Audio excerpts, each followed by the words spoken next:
మాట్లాడతారు. సభాధ్యక్షుల వారు, కొత్తగూడెం ఎమ్మెల్యే సాంబశివరావు గారికి, ముఖ్య అతిథిగా వచ్చిన గౌరవ ముఖ్యమంత్రి గారు రేవంత్ అన్నకి, అదేవిధంగా గౌరవ ఉప ముఖ్యమంత్రి గారు బట్టి విక్రమార్కులు గారికి, అదేవిధంగా పెద్దలు మంత్రివర్యులు తుమ్మల గారికి, మంత్రివర్యులు శ్రీనివాసరెడ్డి గారికి, వేదికపై ఉన్న మిగతా శాసనసభ్యులందరికీ, సిపిఐ, సిపిఎం, సిపిఐ-ఎంఎల్, టీజేఎస్ మిత్రులందరికీ ఈ వీకు హృదయపూర్వక నమస్కారాలు తెలియజేస్తున్నాను. అదేవిధంగా సభకు విచ్చేసిన మీ అందరికీ శిరస వంచి నమస్కారాలు తెలియజేస్తున్నాను.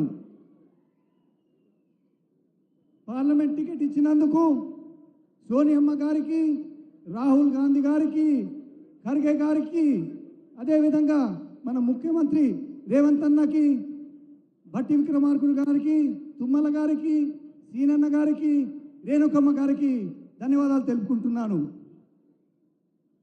ఈ 150 రోజులనే రేవంత్ అన్న ప్రభుత్వంలో 6 గ్యారెంటీల్లో 5 గ్యారెంటీలు అమలు చేశారు. ఆల్రెడీ మీకు తెలుసు. దాంట్లో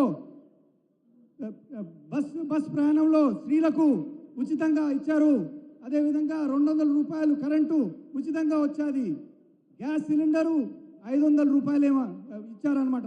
ఈ ఎలక్షన్ కోడ్ కాగానే రేవంత్ అన్న గారు 2 లక్షల రూపాయల రుణమాఫీ కూడా చెప్పారు.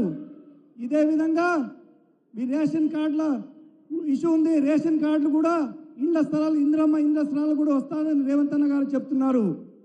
బీఆర్ఎస్ ప్రభుత్వం గురించి కొంత మాట్లాడుకుందాము. ఇన్నేళ్ల నుంచి 10 ఏళ్ల నుంచి పరిపాలన చేశారు. ఇండ్ల స్థలాలు అన్నారు, 1,00,000 రూపాయల రుణమాఫీ అన్నారు, అది కూడా చేయలేదు. కాళేశ్వరం గురించి మీ అందరికీ తెలిసింది. అది మొత్తం కూలిపోయింది. 1,00,000 కోట్ల రూపాయలు నష్టం జరిగింది.